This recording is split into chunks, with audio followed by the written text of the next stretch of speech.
샬롬 샬롬 샬롬 샬롬. 하나님 사랑합니다. 여러분 주 안에서 사랑합니다. 오늘 요한이서 1절에서 13절까지 우리 함께 읽어봤습니다. 13절 내용 전체 짧기는 하지만 1장 1절에 보면 진리라고 하죠. 아버지의 말씀은 진리입니다. 그래서 오늘 저는 교회는 진리의 집이다 이렇게 말씀합니다. 아버지의 말씀은 진리죠. 시편 119편 151절에 주의 모든 계명은 진리입니다. 시편 119편 160절에서 주의 말씀의 강령은 진리이오니 이렇게 말합니다. 그리고 요한복음 17장 8절, 누가복음 4장 43절, 마태복음 22장 16절에도 아버지의 말씀은 진리입니다 라고 증거합니다. 4절에 보면 계명대로 진리를 행하는 자는 아버지께 받은 계명대로 진리를 행하는 자를 내가 보니 심히 기쁘도다 라고 말씀하죠. 이런 부분 계명대로 진리를 행한다는 말은 하나님의 명령하시는 대로 따르는 것을 얘기합니다. 또한 이렇게 행하는 자를 보니 심히 기쁘다. 하나님을 섬기는 자를 내가 기뻐한다. 로마서 14장 18절에 그리스도를 섬기는 자는 하나님을 기쁘시게 하며 사람에게도 칭찬을 받느니라. 서로 사랑하지 아니하는 5절에 서로 사랑하지 않은 이는 새 계명같이 내게 쓰는 것이 아니요 처음부터 우리가 서로 사랑하는 것은 가졌다라고 말씀하죠. 새 계명이요 처음부터 가진 계명이다. 계명이 아니고 신명기 6장 5절에서 9절에 마음을 다하고 뜻을 다하고 힘을 다하여 내 하나님 야훼를 사랑하라. 요한복음 13장 34절에 새 계명을 주노니 너희는 서로 사랑하라 이랬죠. 마태복음 22장 37절에서 40절에도 내 마음을 다하고 목숨을 다하고 뜻을 다하여 하나님을 사랑하라. 또한 내 자신을 내 이웃을 내 자신같이 사랑하라 하셨으니 이 두 계명이 온 율법과 선지자의 강령이다 이렇게 말씀합니다. 누가복음 10장 26절에서 27절에도 율법에 무엇이라 기록되었는가? 하나님을 사랑하고 또한 내 이웃을 내 자신같이 사랑하라. 로마서 13장 8절에서 10절에도 남을 사랑하는 자는 율법을 다 이루었느니라. 네, 사랑하는 게 어렵습니다. 6절에 사랑은 계명을 따라 행하는 것이다 라고 얘기하죠. 우리가 그 계명을 따라 행하는 것이 바로 사랑이다. 6절에 계명은 이것이니 너희가 처음부터 들은 바와 같이 그 가운데서 행하라 하셨다. 그 계명은 우리를 행하라고 주신 것이다죠. 요한복음 14장 21절에 나의 계명을 지키는 자라야 나를 사랑하는 자다. 계명은 이것이니 요한일서 3장 23절에도 우리에게 주신 계명대로 서로 사랑하라 하는 것이 바로 계명입니다. 요한복음 15장 12절에도 내 계명은 곧 내가 너희를 사랑한 것 같이 너희도 서로 사랑하라 하는 이것이니라. 그러니까 하나님의 계명은 하나님을 사랑하고 이웃을 사랑하라 이 말씀이다라는 뜻이죠. 우리가 이 진리의 말씀을 굳게 서서 믿음을 지켜야 되겠다라고 권면하고 있습니다. 요한이서에서는 그리스도의 사랑의 계명을 지켜서 성도의 본분을 다하자. 성도를 향한 요한의 인사가 1절에서 3절까지 이어지죠. 사랑하는 자를 향한 인사입니다. 요한은 택하심을 입은 부녀와 그 자녀에게 편지한다고 기록을 하죠. 하나님의 택하심을 입어 은혜로 구원받은 자임을 밝히고 있습니다. 1, 2절에 장로인 나는 택하심을 받은 부녀와 그의 자녀들에게 편지하노니 내가 참으로 사랑하는 자요 나뿐 아니라 진리를 아는 모든 자도 그리하는 것은 우리 안에 거하여 영원히 우리와 함께할 진리로 발매함이니라. 우리 안에 항상 진리의 하나님 말씀이 거하죠. 하나님의 사랑을 받아 진리 안에 거하며 사랑을 실천하는 자들은 사도 입장으로서 볼 때 굉장히 귀하고 사랑스러운 존재들입니다. 이렇게 남의 교회 집사님이라도 이렇게 사랑을 실천하고 섬기는 분 보면 너무나 귀하게 느껴지고 막 그렇게 칭찬하고 싶고 듣거나 말거나 안 듣더라도 그죠? 이런 것처럼 정말 귀하게 느껴집니다. 세상 사람들은 재산이 많은 사람, 권력이나 명예를 가진 자를 귀하게 여기고 존경하지만 주님께서는 하나님을 사랑하고 진리 안에 순종하고 행하는 자를 사랑하고 또한 이웃을 사랑하는 자를 귀하게 여기신다. 3절에 그렇게 증거하죠. 은혜와 긍휼과 평강이 아버지와 아버지의 아들 예수 그리스도로부터 진리와 사랑 가운데 우리와 함께 있으리라고 이렇게 축복을 합니다. 하나님의 큰 사랑에 대해서 에베소서 2장 4, 5절에 긍휼이 풍성하신 하나님이 우리를 사랑하신 그 큰 사랑을 인하여 허물로 죽은 우리를 그리스도와 함께 살리셨고 너희는 은혜로 구원을 받은 것이다 라고 증거합니다. 진리에 거하는 자들의 사랑에 대해서 얘기하죠. 4절에 너희 자녀 중에 우리 아버지께 받은 계명대로 진리를 행하는 자를 내가 보니 심히 기쁘도다 말씀합니다. 그 이유는 그들 모두가 진리 안에 거하기 때문에 내가 그걸 바라보면서 정말 흐뭇하고 기쁘다. 진리에 속한 자들은 하나님께 속한 자들이므로 서로 사랑할 수밖에 없어요. 그죠? 서로가 다 아는, 믿는 그런 마음, 하나된 마음들이기 때문에 서로 사랑할 수밖에 없죠. 요한일서 4장 16절에도 하나님이 우리를 사랑하시는 사랑을 우리가 알고 믿었나니 하나님은 사랑이시라. 사랑 안에 거하는 자는 하나님 안에 거하고 하나님도 그의 안에 거하십니다. 또한 진리이신 하나님을 사랑하는 것이 하나님의 사랑을 받은 성도들의 의무인데 하나님에 대한 사랑은 형제를 사랑하는 것으로 나타난다고 하죠. 요한일서 4장 20절에서 21절에도 증거합니다. 누구든지 하나님을 사랑하느라고 그 형제를 미워하면 이는 거짓말하는 자니 보는 바 그 형제를 사랑하지 아니하는 자는 보지 못하는 바 하나님을 사랑할 수 없느니라. 보이는 형제도 못 사랑하면서 안 보이는 하나님을 어떻게 사랑하느냐는 얘기죠. 21절에 우리가 이 계명을 주께 받았나니 하나님을 사랑한 자는 또한 그 형제를 사랑할지니라. 그래서 사도 요한과 진리 안에 속한 모든 자들은 하나님의 택하심을 받아 진리 안에 거하여 사랑을 실천하는 자들을 사랑하였던 것이다. 진리를 순종하는 자들의 사랑에 대해서 베드로전서 1장 22절에 너희가 진리를 순종함으로 너희 영혼을 깨끗하게 하여 거짓이 없이 형제를 하게 이르렀으니 마음으로 뜨겁게 서로 사랑하라. 이렇게 베드로도 말씀합니다. 하나님의 뜻을 행하는 자들에 대해서 요한 1서 2장 27절입니다. 이 세상도 그 정욕도 지나가되 오직 하나님의 뜻을 행하는 자는 영원히 거한다. 은혜와 공유가 평강 속의 인사를 3절에 했죠. 사도요한은 성도들에게 하나님 아버지와 그의 아들 예수 그리스도로부터 오는 은혜와 긍휼과 평강이 있기를 축복하죠. 이 세 단어는 은혜와 긍휼과 평강, 긴밀한 관계를 가진 것으로 긍휼은 하나님의 은혜의 구체적인 모습을 나타낸다면 평강은 그 은혜의 결과이죠. 예, 이렇게 긍휼을 행했을 때, 긍휼을 펼쳤을 때 그 은혜로 우리에게 평강이 따라온다. 하나님의 은혜는 죄인들을 긍휼히 여기셔서 죄를 용서하심으로 나타났고 죄인들은 하나님의 은혜로 죄의 용서를 받아서 하나님과 이웃과의 관계에 무엇을 누리게 됐어요? 평강을 누리게 되었다. 진리와 사랑 안에서 성도들과 함께 하시는 하나님의 은혜와 긍휼과 평강은 예수께서 승천하시면서 제자들에게 약속하신 임마누엘의 약속이죠. 내가 너희와 함께 있으리라. 그죠? 세상 끝날까지 마태복음 28장 20절이죠.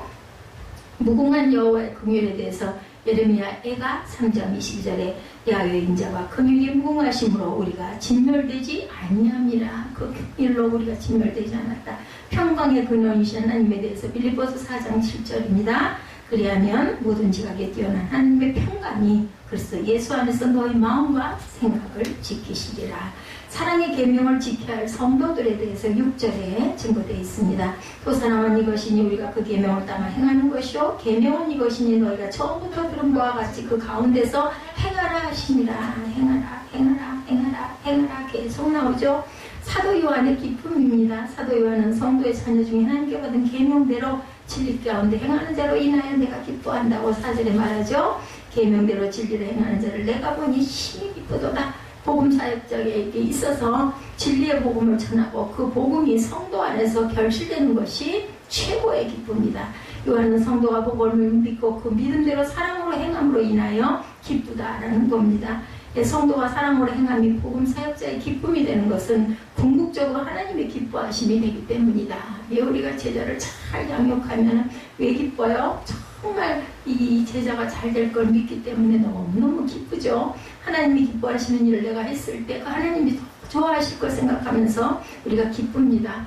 우리가 그 밑에 있는 예를 들면은 나라에서 군대를 표현을 하면 사단장이 있고 대대장이 있고 소대장이 있다고 하죠.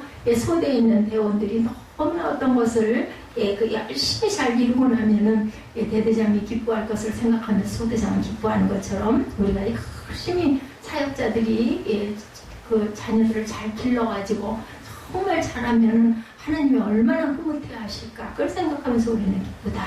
데살로니가전서 2장 20절이죠. 너희는 우리의 영광이요 기쁨이다. 19절에 우리의 소망이나 기쁨이나 자랑의 멸류관이 무엇이냐? 그가 강림하실 때 우리 주 예수 앞에 너희가 아니냐, 너희는 우리의 영광이고 기쁨이다. 데살로니가전서 12장 19절에서 20절입니다. 하나님의 명령을 지킨다는 거죠. 신명기 18장 9절에서 야훼께서 내게 명령하신 대로 너를 세워 자기의 선민이 되게 하시니 이는 내가 내 하나님 야훼의 명령을 지켜 그 길로 행할 것입니다. 하나님의 자녀에 대해서 요한복음 1장 12절에 영접하는 자 곧 그 이름을 믿는 자들에게는 하나님의 자녀가 되는 권세를 주셨다. 주님의 이름을 믿으면 우리는 하나님의 자녀입니다. 처음부터 가진 사랑의 계명이죠. 5절에 부녀여 내가 이제 내게 구하니 서로 사랑하자. 이는 새 계명이 같이 내게 쓰는 것이 아니요 처음부터 우리가 가진 것이다. 새롭게 쓴 게 아니야. 처음부터 있는 계명이라는 이야기입니다. 우리가 항상 하나님께서 처음 주신 그 계명을 잘 지키고 가야 되겠다. 예수의 제자된 자들도 서로 사랑하는 명령이었었죠. 항상 그리스도께서는 제자들에게 그리스도께서 십자가를 지기까지들을 사랑하신 같이 우리 또한 서로 이웃을 사랑하라. 이런 계명을 지키는 자가 그리스도의 제자임을 예수께서는 증거하셨습니다. 사랑의 계명을 실천함이 모든 성도의 의무다라고 말씀하죠. 사람 가운데서 행하라 하십니다. 미혹되는 자에 대해서 그 다음에는 나옵니다. 적그리스도, 미혹하는 자요 적그리스도니. 사랑의 계명에 대해서 요한일서 3장 23절에 그의 계명은 이것이니 곧 그 아들 예수 그리스도의 이름을 믿고 그가 우리에게 주신 계명대로 서로 사랑할 것이다. 형제 사랑의 중요성 요한일서 4장 20절 누구든지 하나님을 사랑하노라 하고 그 형제를 미워하는 자는 거짓말하는 자니 보는 바 형제를 사랑하지 않는 자가 보이지 않는 하나님을 사랑할 수 없느니라. 거짓 없는 사랑에 대해서 베드로전서 2장 23절에 너희가 진리를 순종함으로 너희 영혼을 깨끗하게 하여 거짓이 없이 형제를 사랑하기에 이르렀으니 마음에 뜨겁게 서로 사랑하라. 너희가 거듭난 것은 썩어질 씨로 된 것이 아니요 썩지 아니할 씨로 된 것이니 살아있고 항상 있는 하나님의 말씀으로 되었느니라 하죠. 이제 7절부터 적그리스도에 대한 성도의 대처할 자세에 대해서 말씀하죠. 세상의 미혹자들 사도 요한은 성도들이 사랑 안에서 행해야 함을 말한 후에 외적으로는 이단들을 경계해야 된다. 적그리스도죠. 사도 요한은 미혹하는 자들이 많이 세상에 나왔다고 말합니다. 복음이 전파되는 곳에는 언제나 이단 세력들이 일어나 복음을 회방할 수밖에 없다. 왜냐하면 진리가 전파되면 사단은 비진리로 진리를 대적해서 사람들이 진리를 따르는 것을 방해하려고 해요. 사단은 항상 그러죠. 그래서 예수님 당시에도 예수를 대적하여 회방하는 자들이 굉장히 많았고 초대교회부터 오늘까지 복음이 전파되면 교회가 세워지는 곳에는 언제나 이러한 세력들 무력적인 압박과 이단교회의 미혹이 사단의 역할을 합니다. 백성에게 아무 유익이 없습니다. 에레미야 23장 32절에 야훼의 말씀이라고라 거짓 꿈을 예언하여 이르며 거짓과 헛된 자만으로 내 백성을 미혹하게 하는 자를 내가 치리라. 내가 그들을 보내지 아니하였으며 명령하지 아니하였나니 그들은 이 백성에게 아무 유익이 없느니라. 야훼의 말씀이니라. 예레미야에도 이런 말씀을 합니다. 예수께서 경계하셨죠. 마태복음 24장 4, 5절입니다. 많은 사람이 내 이름으로 와서 이르되 나는 그리스도라 하여 많은 사람을 미혹하리라. 지금도 내가 예수다 이런 자들이 있다고 그러죠. 내가 하나님이다. 하나님 어머니다 이런 자가 있다죠. 마태복음 24장 6절에 난리와 난리 소문을 듣겠으나 너희는 삼가 두려워하지 말라. 이런 일이 있어야 하되 아직도 끝은 아니니라 말씀합니다. 그리스도의 성육신을 부인하는 자들 누구? 적그리스도. 7절이죠. 미혹하는 자가 세상에 많이 나와니 예수 그리스도께서 육체로 오심을 부인하는 자라. 이런 자가 미혹하는 자요 적그리스도 누구예요? 가현설 직접 몸으로 오신 게 아니다. 그냥 영으로 오셨고 그림자인데 사람들이 사람으로 왔다라고 얘기하는 거죠. 실체가 아니다 이런 얘기. 이단이고 적그리스도입니다. 영지주의자라고도 하죠. 이들은 영과 육을 이분법으로 나눠서 영은 선하고 육은 악하다고 악을 아주 육체를 아주 그냥 악하고 더러운 것으로 생각하는 그런 자들이기도 합니다. 성경이 하나님의 물질세계 창조주로 말씀하고 있고 예수 그리스도의 성육신 교리에 대해 분명하게 주장하고 있음에도 불구하고 자신들을 전제로 인해 예수 그리스도의 성육신을 부인하는 것은 이단들의 특징을 보여주는 것이다. 멸망을 자초하는 자들 베드로후서 2장 1절 그러나 백성 가운데 또한 거짓 선지자들이 일어났었나니 이와 같이 너희 중에도 거짓 선생들이 있으리라. 그들은 멸망하게 할 이단을 가만히 끌어들여 자신들의 사신주를 부인하고 임박한 멸망을 스스로 취하는 자들이다. 하나님의 사자들 앞에 부인함을 받죠. 누가복음 12장 9절에 사람 앞에서 나를 부인하는 자는 하나님의 사자들 앞에서 부인을 당하리라. 그죠? 내가 너를 모른다 하면 나도 너를 모른다고 그러지 뭐 네가 나를 모른다 그러면 나는 너를 안다고 하겠느냐? 이런 말씀입니다. 이단의 미혹을 우리는 주의해야 됩니다. 성도들은 사도 요한은 주의 사도들이 임할 것을 일할 것을 잃지 않도록 말합니다. 사도는 여러 가지 위험과 어려움을 무릅쓰고 주의 복음을 전하고 가르치는 일을 해야 된다. 그 수고의 열매로 성도들이 모이고 교회가 세워졌죠. 그런데 만일 성도들이 이단의 미혹에 넘어가 진리에서 떠나간다면 이와 같은 사도들의 수고는 모두 다 헛수고 수포로 돌아갈 것이다. 또한 사도 요한은 성도들에게 자신들의 복음 사역으로 이룬 일을 잃지 말아야 온전한 상을 얻을 것이다. 8절에 너희는 스스로 상과 우리가 일한 것을 잃지 말고 오직 온전한 상을 받으라 말씀합니다.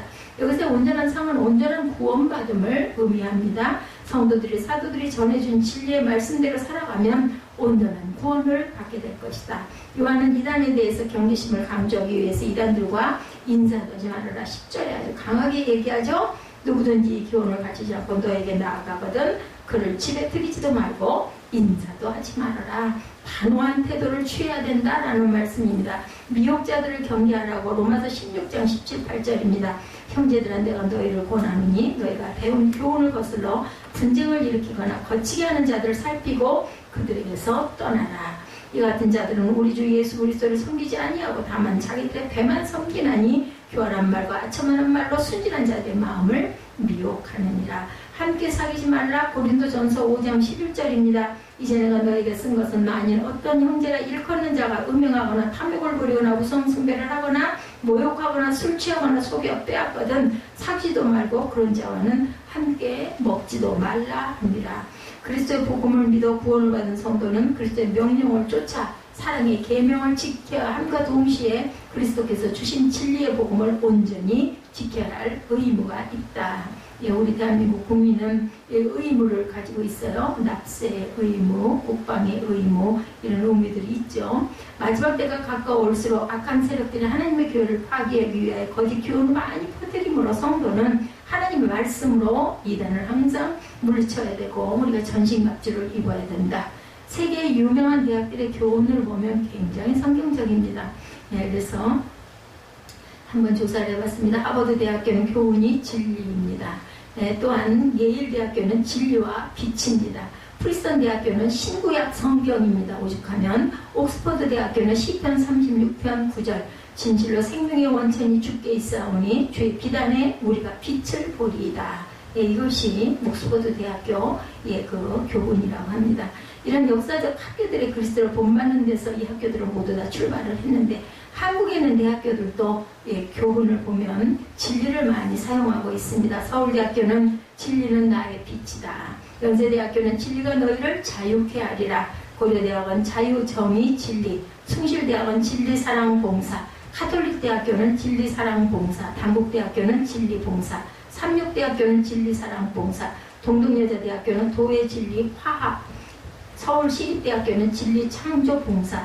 한국외국어대학교는 진리, 평화, 창조. 한성대학교는 진리와 지성. 이화여자대학교는 진선미. 성균관대학교는 인의, 예지입니다. 많은 대학들이 진리를 추구하고 진리를 이렇게 교훈으로 삼고 있는 걸 보는데 얼마나 우리나라의 교육이 우리나라 지식인들의 지성이 진리편에 서 있을까? 과연 그죠? 이 교훈들을 이렇게 만드는 거는 중요하기도 하지만 그렇게 지키지 못하는 데서 이런 부분들을 더 강조하는 부분도 있을 겁니다.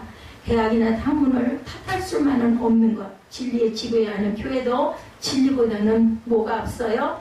독단들이 앞서고 이기주의가 팽배하고 상업주의가 판을 치고 있는 느낌, 그런 것들이 많이 들어오고 있는 것을 우리가 볼 때 결코 쉽지만은 않다. 교회가 사회를 판단하고 큰 소리를 외칠 수 없을 정도로 권위를 상실하고 있는 이유도 진리가 상실돼가고 있기 때문입니다. 시편 86편 11절에 야훼여 주의 도를 내게 가르치소서 내가 주의 진리에 행하오리니 일심으로 주의 이름을 경외하게 하소서 이렇게 말하고 있습니다. 다윗의 기도이죠. 시편 86편 11절은 다윗은 진리를 행하는 것은 주의 이름을 경외하는 것이다 말씀합니다. 잠언 23장 23절에 진리를 사대 팔지는 말며 지혜와 교훈과 명철도 그리할지니라. 사대 팔지는 말라는 거예요. 예, 진리를. 그리고 지혜와 훈계와 명철도 절대로 팔지는 말아라. 진리를 잘 간직해야 하며 절대 진리를 팔아서는 안 된다. 사도 요한은 은혜와 긍휼과 평강과 진리와 사랑이 넘치기를 바라는 문안으로 예, 오늘 말씀 요한이서 서두를 시작하고 있습니다. 예, 주님의 은혜와 긍휼과 평강과 진리와 사랑, 이 모든 아름다운 것들이 저와 여러분에게 넘치시기를 주님의 이름으로 축복합니다. 요한이서는 245단어로 되어 있는 아주 짧은 편지 성경이에요. 한 장으로 끝나죠. 신약 성경의 대부분은 파피루스라는 갈대 비슷한 식물로 만든 종이에 기록되었는데 요한이서는 파피루스 한 장의 분량, 굉장히 짧은 그런 분량입니다. 그때 개인이 편지를 주고받을 때 보통 이 정도의 분량을 썼다고 합니다. 이렇게 짧은 성경에 진리라는 말이 굉장히 많이 나오죠. 1절에서 4절까지 진리라는 말이 각 절에 빠지지 않고 모두 들어있습니다. 요한일서 1장 1절에서 4절 잠깐 아까 읽었지만 다시 한번 잠깐 볼까요? 장로는 택하심을 입은 부녀와 그의 자녀에게 편지하노니 내가 참으로 사랑하는 자여 나뿐 아니라 진리를 아는 모든 자도 고라는 것은 우리 안에 거하여 영원히 우리와 함께할 진리로 인함이로다. 은혜와 긍휼과 평강이 하나님 아버지와 아버지 아들 예수 그리스도께로부터 진리와 사랑 가운데 우리와 함께 있으리라. 너희 자녀 중에 우리가 아버지께 받은 계명대로 진리에 행하는 자를 내가 보니 심히 기쁘도다. 이렇게 요한사도는 지금까지 사랑을 말하다가 본문에서는 진리를 강조합니다. 그 이유는 진리에 근거하지 않는 사랑은 감성적인 사랑밖에 될 수가 없기 때문이다. 하나님의 사랑은 하나님의 진리에 근거한 사랑이며 사랑과 진리의 균형은 무엇보다도 중요하다. 성경은 교회는 진리의 집이다 이렇게 말씀하고 있죠. 예, 디모데전서 오늘 우리 같이 시편 대신 묵상한 말씀입니다. 15절에 보면 만일 내가 지체하면 너로 하나님의 집에서 어떻게 행하여야 할 것을 알게 하려 함이니 이 집은 살아계신 하나님의 교회여 진리의 기둥의 터다 이렇게 얘기합니다. 교회는 성부, 성자, 성령, 삼위일체 하나님을 믿는 곳인데 하나님이 바로 진리의 하나님이시기 때문이다. 우리는 하나님을 여러 가지 이름으로 부르기도 합니다. 창조주 하나님, 사랑의 하나님, 거룩한 하나님, 야훼 이레, 준비하신 하나님, 선하신 목자, 우리를 인도하시는 하나님, 온갖 질병에서 우리를 치료하시는 나파 하나님. 고린도후서 1장 3절에 환난 중에 우리를 위로하시는 위로의 하나님이다 이렇게 부르기도 합니다. 고린도후서 1장 3절에 찬송하리로다. 그는 우리 주 예수 그리스도의 하나님이시오 자비의 아버지요 모든 위로의 하나님이다 이렇게 말하죠. 그런데 이사야 65장 16절에는 하나님을 진리의 하나님이다 이렇게 부릅니다.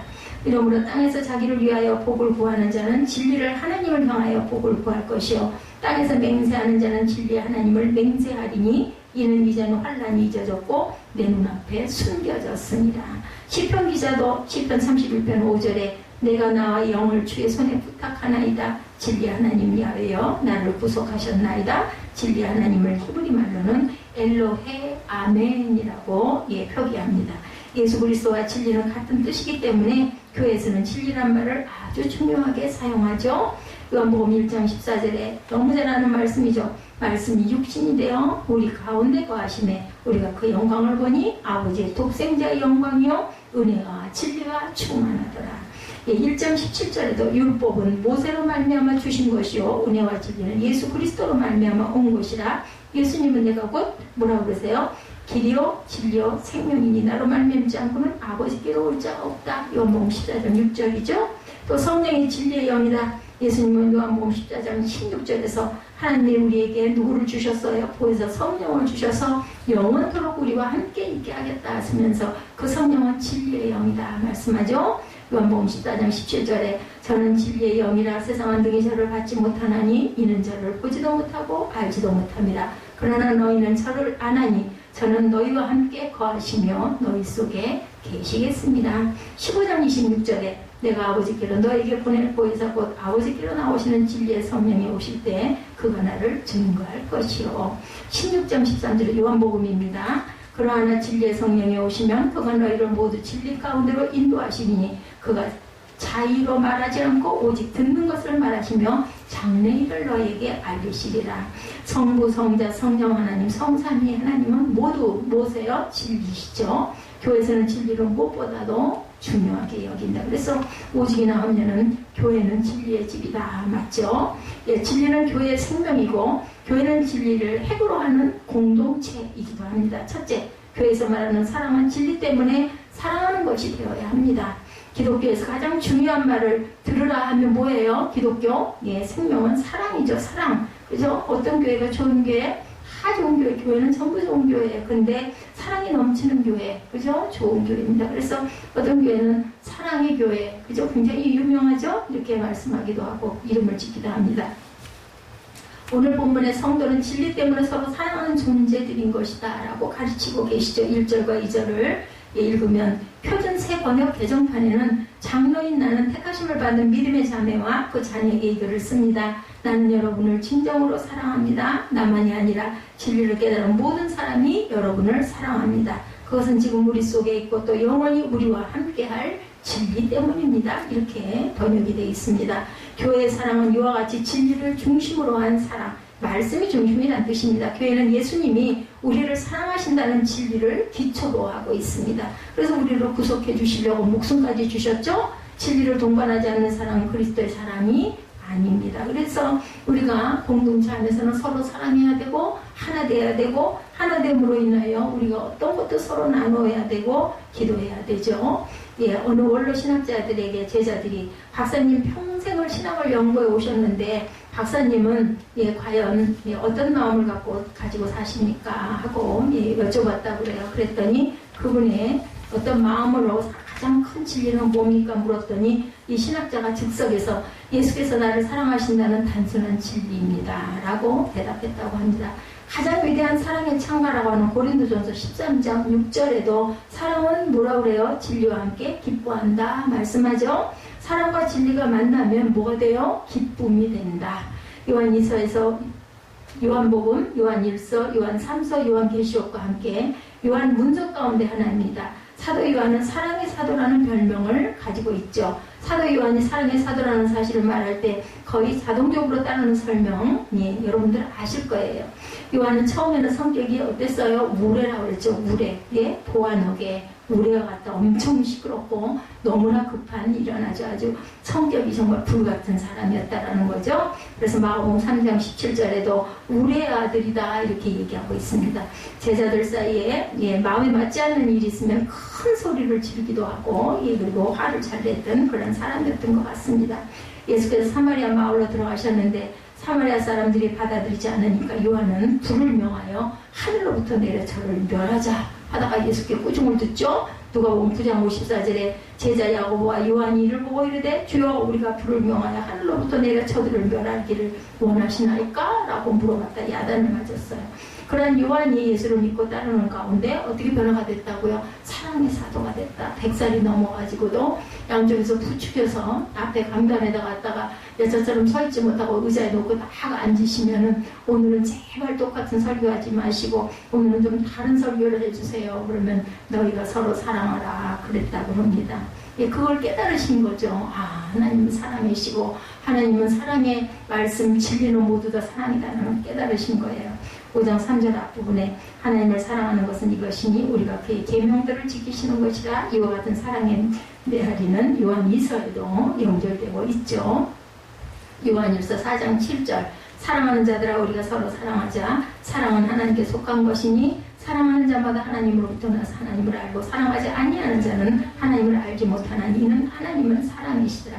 5장 예, 요한일서 5장 3절 앞부분이 하나님을 사랑하는 것은 이것이니 우리가 그의 계명을 지키는 것이라. 이와 같은 예, 사랑의 이것이 바로 이서에도 연결이 돼서 오늘 본문의 5절과 6절 부녀여 내가 이제 내게 구하노니 서로 사랑하자. 이는 새 계명같이 내게 쓰는 것이 아니요 처음부터 우리가 가진 것이라. 또 사랑은 이것이니 우리가 그 계명을 따라 행하는 것이요 계명은 이것이니 너희가 처음부터 들은 바와 같이 그 가운데서 행하려 하시니라. 행하라는 이야기가 두 번이나 예, 중복이 돼서 나오죠. 우리가 가진 것이고 이것이니 우리가 계명을 따라 행하는 것이고 처음부터 들은 바와 같이 그 가운데서 행하라 하시니라.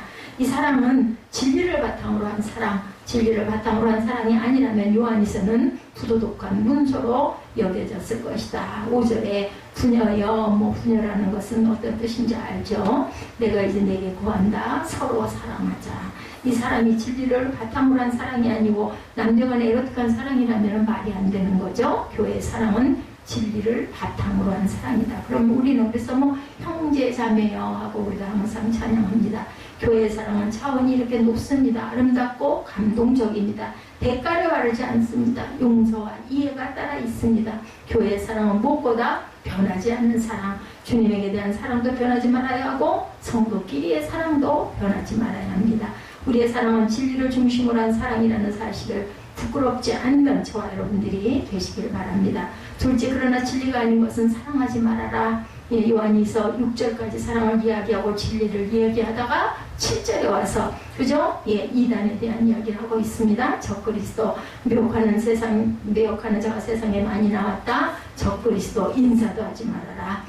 아주 단호하죠? 사랑을 얘기하다 요한은 이미 4장에서도 경고했었습니다. 요한 1서 4장 1절에 사랑하는 자들아 영을 다 믿지 말라. 오직 영들이 하나님께 속하였나 시험하라. 많은 거짓 선지자가 세상에 나왔습니다. 그래서 우리는 절대로 분별해야 됩니다. 교회가 사람이고 교회가 정말 누구하고 시비하지 않아야 된다 해서 누구에게나 다 적당히 좋게 이거는 아니에요. 아닌 건 아니어야 합니다. 뱀이 그 관계로 하와를 미혹해 한 것 같이 너희 마음이 그리스도를 향하는 진실함과 깨끗함 앞에서 떠나 부패할까 두렵다. 고린도후서 11장 3절입니다. 뱀의 관계를 우리는 이렇게 경계해야 되겠다. 자기를 천사로 가정한 광명한 천사의 정체를 알아야 되죠. 고린도후서 11장 14절 이것이 이상한 일이 아니라 사단도 자기를 광명한 천사로 가정하나니 증거합니다. 요한은 이런 사람들을 미혹하는 자다, 속이는 사람들이다, 적그리스도라 라고 말하죠. 진리가 아닌 것은 추호도 용납하지 않아야 되겠다. 그러면 무엇이 아닐까? 거짓 선생이죠. 거짓 선지자들입니다. 그러나 민간인 또한 거짓 선지자들이 일어났었나니 이와 같이 너희 중에도 거짓 선생들이 있으리라. 저희는 멸망케 할 이단을 가만히 끌어들여 자기들을 사신 주를 부인하고 임박한 멸망을 스스로 취하는 자들이다. 베드로 후서 2장 1절이에요. 그러나 민간인 또한 거짓 선지자들이 일어났었나니 이와 같이 너희 중에 거짓 선생들이 있으리라. 저희는 멸망케 할 이단을 가만히 끌어들여 자기들을 사신 주를 부인하고 임박한 멸망을 스스로 취한 자들이다. 이단은 적그리스도라고 그러죠. 거짓말하는 자가 누구냐? 예수께서 그리스도심을 부인하는 자가 아니뇨. 아버지와 아들을 부인하는 그가 적그리스도다. 요한 1서 2장 22절입니다. 이단은 미혹해 하는 자들이다. 요한일서 1장 7절입니다. 미혹하는 자가 만일 세상에 나왔느니 이는 예수 그리스도께서 육체로 임하심을 부인하는 자라. 이것이 미혹하는 자요 적그리스도다. 그러니까 예수님의 육체를 가지고 계셨다는 것을 부인하는 자는 모두 다 적그리스도다. 이단은 마귀 귀신에 속한다. 그러나 성령이 밝히 말씀하시기를 디모데전서 4장 1절에서 3절입니다. 성령이 밝히 말씀하시기를 후일에 어떤 사람이 믿음에서 떠나 미혹해 하는 영과 귀신의 가르침을 쫓으리라 하셨으니 자기 양심이 화인 맞아서 외식함으로 거짓말하는 자들이라. 혼인을 금하고 식물을 피하라 할 터이나 식물은 하나님이 지으신 바니 믿는 자들과 진리를 아는 자들이 감사함으로 받을 것이니라. 진리라는 말은 사랑이라는 말과 짝을 이루고 있죠. 진리와 사랑이, 이 말은 진리는 사랑해야 된다 이런 뜻도 됩니다. 그렇죠? 진리의 반대는 거짓, 비진리. 그렇습니다.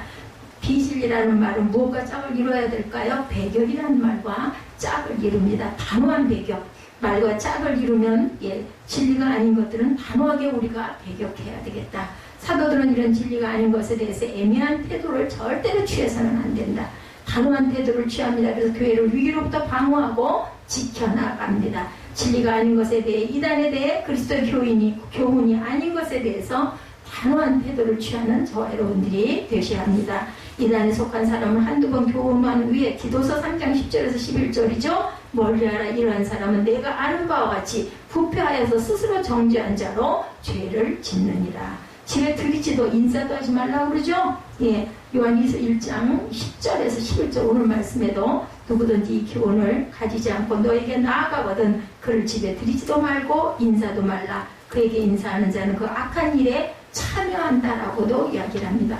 너무 지나치다라고 생각할 수도 있겠지만 저는 그렇게 생각하지 않습니다. 그렇게 드리고 조금 얘기하다 보면요, 적당 아니 뭐 그것도 그럴듯하네 이렇게 우리가 넘어가기 때문에 말도 섞어서는 안 됩니다. 사랑과 진리의 선을 엄격히 지킬 것에 대한 교훈을 우리가 듣고 가야 합니다. 요한이 인사도 하지 말아라, 집에도 드리지 말라고 한 것은 그리스도를 대적하고 교회를 파기하는 자들에 대한 경계를 늦추지 말아라, 그들의 가르침을 용납하지 말아라, 절대로 뭐 물어보지도 말고 말 대거리도 하지 말라는 거죠. 친구니까, 친척이니까, 선생님이었으니까 그런 이유로 내 신앙을 파기하는 사람과 교제하고 거기에 절대로 물들고 따라가서는 안 된다. 아닌 것은 아니라고 해야 되고 옳은 것은 옳다고 말할 수 있는 용기와 결단이 필요합니다. 말되지 말을 사는 저와 여러분들 신앙자세는 온전한 상을 바라보며 사는 사람들이죠. 너희는 너희를 삶과 우리의 일한 것을 잃지 말고 오직 온전한 상을 얻으라. 요한에서 1장 8절입니다. 그리스도의 교훈을 받은 대로 그 안에서 우리가 행해 나가야 된다. 오늘 9절에도 지나쳐 그리스도 교훈 안에 거하지 아니하는 자마다 하나님을 모시지 못하되 교훈 안에 거하는 이 사람이 아버지와 아들을 모시느니라. 이렇게 증거되어 있습니다. 그들과 인사하는 것은 그 악한 일에 동참하는 것이다. 반대로 주의 복음을 전하는 사람들은 또한 힘써 영접해야 된다. 요한 3서 1장 8절입니다. 우리 다음 주에 할 말씀이기도 하지만, 그러므로 우리가 이 같은 자들을 영접하는 것이 마땅하니 이는 우리로 진리를 위하여 함께 일하는 자가 되게 하려 함이라. 이렇게 동참하고 영접하는 사람들은 이러한 사람들이다. 8절 말씀에 보면 엄중한 경고를 합니다. 너희는 스스로 삶과 우리가 일한 것을 잃지 말고 오직 온전한 상을 받으라 라고 말씀합니다. 진리가 아닌 것에 대해 거짓 교훈에 대해 단호한 태도를 취하지 않으면, 배격하지 않으면 헛수고의 것의 열매를 잃어버리게 된다. 상을 받지 못한다. 셋째, 우리는 진리의 말씀인 성경을 더욱 사랑해야 합니다. 성경은 진리죠. 예수님은 요한복음 17장 17절에서 아버지의 말씀은 진리입니다 라고 말씀하셨습니다. 성경은 진리의 등불이기 때문에 시편 119편 우리가 너무나 사랑하는 105절 말씀이죠. 주의 말씀은 내 발의 등이요 내 길의 빛입니다. 주의 의로운 규례들을 지키기로 맹세하고 굳게 정하였나이다 라고 우리가 노래합니다. 어느 크리스천 농학자가 강연 도중에 흙을 만지면서 이것은 흙덩어리가 아니라 생명덩어리입니다 라고 했다고 그래요. 이 성경은 종이문치가 아닙니다. 단순한 책이 아닙니다. 진리덩어리입니다. 진리 가운데서도 큰 진리덩어리입니다. 네, 저와 여러분들이 진리의 말씀을, 성서를 아는 저와 여러분들, 정말 진리덩어리를 열심히 먹고 마시는 저희들이 되어야 합니다. 1절 뒷부분에 진리를 아는 자들이라는 말을 하죠. 이 말은 진리를 알게 되고 계속해서 알고 있는 자들이라는 뜻입니다. 그렇게 되기 위해서 계속해서 우리가 성경을 읽어야 되고 묵상해야 되겠죠. 사도 요한은 일찍부터 그것을 우리에게 가르쳐 줍니다. 본문 4절에 너희 자녀들 중에 우리가 아버지께 받은 계명대로 진리를 행하는 자를 내가 보니 심히 기쁘도다.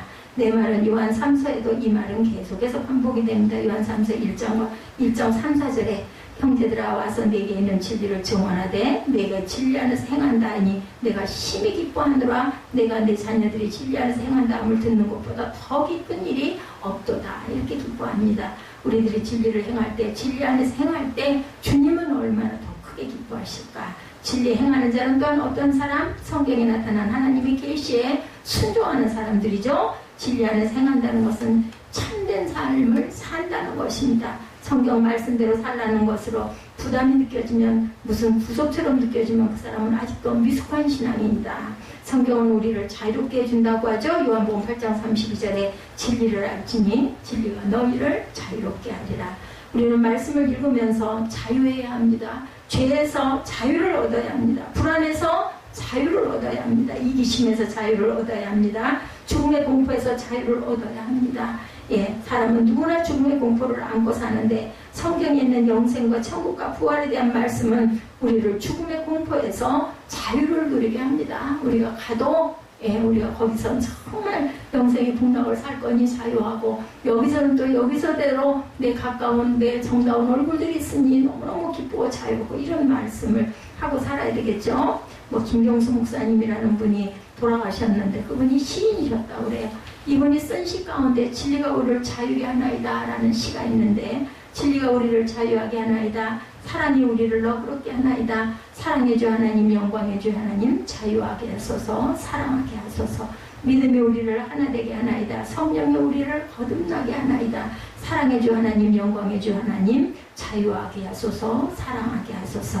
소망이 우리를 빛이 되게 하나이다. 말씀이 우리를 소음이 되게 하나이다. 사랑의 주 하나님, 영광의 주 하나님, 자유하게 하소서, 사랑하게 하소서. 진리의 말씀이 자유하게 하나이다. 사랑의 말씀이 보람있게 하나이다. 사랑의 주 하나님, 영광의 주 하나님, 자유하게 하소서, 사랑하게 하소서. 성경은 진리의 말씀이기 때문에 우리를 거듭나게 하죠. 베드로전서 1장 23절에 너희가 진리를 순종함으로 너희 영혼을 깨끗하게 하여 거짓이 없이 형제를 사랑하게 이르렀으니 마음으로 뜨겁게 서로 사랑하라. 너희가 거듭난 것은 썩어질 시로 된 것이 아니요 썩지 아니할 시로 된 것이니 살아있고 항상 있는 하나님의 말씀으로 되었느니라. 성경은 진리의 말씀이기 때문에 우리를 새롭게 한다고 말씀합니다. 에베소서 4장 23절에 23절 4절에 보면 너희를 유혹의 욕심을 따라 썩어져가는 구습을 따르는 옛사람을 벗어버리고 오직 너희의 심령이 새롭게 되어 하나님을 따라 의와 진리의 거룩함으로 지으심을 받은 새 사람을 입으라. 나의 삶은 진리를 사랑하는 삶, 진리의 삶의 중심에 있었나? 우리가 한번 돌아보기 바랍니다. 진리는 특별한 것이 아니죠. 예수 안에 사는 것입니다.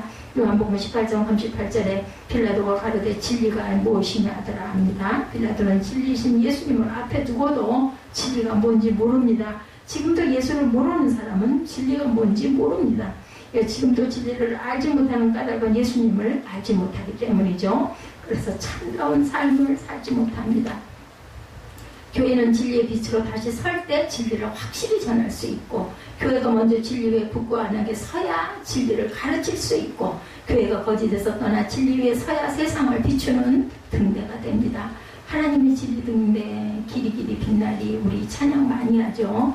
어느 부자가 친구에게 말했대요. 이상 안에 내가 죽으면 내 자산은 모두를 자선단체에 기부하겠다고 유언했는데 왜 사람들이 나를 부두쇠라고 비난하는지 모르겠어. 그 친구가 대답합니다. 내가 암소와 돼지 얘기 하나 해주겠네. 어느 날 돼지가 암소에게 자신은 왜 사람들에게 인기가 없는지 모르겠다고 불평을 했다네. 사람들은 항상 암소의 부드럽고 온화함을 칭찬하지. 물론 너는 사람들에게 우유와 크림을 제공해. 그렇지만 난 사람들에게 더 많은 것을 제공한다고. 베이컨, 햄, 털까지 제공하지. 심지어 발까지도 주는데도 사람들은 여전히 날 좋아하지 않아. 도대체 왜 그러는지 모르겠어. 암소가 잠시 생각에 잠기더니 글쎄 그건 아마 내가 살아있을 때 유익한 것을 제공하기 때문일 거야 라고 말하더라고 합니다. 살아있을 때 선행을 베푸는 것이 중요하죠. 성경은 구체적으로 이 세상에서 베푸는 일이 진리를 행하는 일이다 말합니다. 전도자들에게 많이 베풀라고 합니다. 이것이 진리와 함께 행하는 일이기 때문에 교회는 진리의 집이 되어야 되고 가장 진실한 사람들의 공동체가 되어야 되고 진리가 자유케 하는 삶을 우리가 살아야 됩니다. 또 진리에 순종하는 삶을 삶으로 우리는 자유케 하는 저와 여러분들이 됩니다. 진리 안에서 사랑하며 진리 안에서 행하고 살아가는 진리가 저와 여러분을 자유케 하는 참 자유인들이 되시기를 요한 2서 말씀을 통해서 전하고 갑니다. 하나님께서 우리에게 주신 사랑의 계명, 그죠? 말씀이 사람이고 사람이 행합니다. 귀한 말씀은 사도 요한답게 요한이서는 사랑으로 시작해서 진리로 그리고 행함으로 끝나고 있습니다. 다음 주에는 요한 3서를 함께 나누도록 하죠. 이렇게 결단하시고 축도로 예배를 끝나도록 하죠.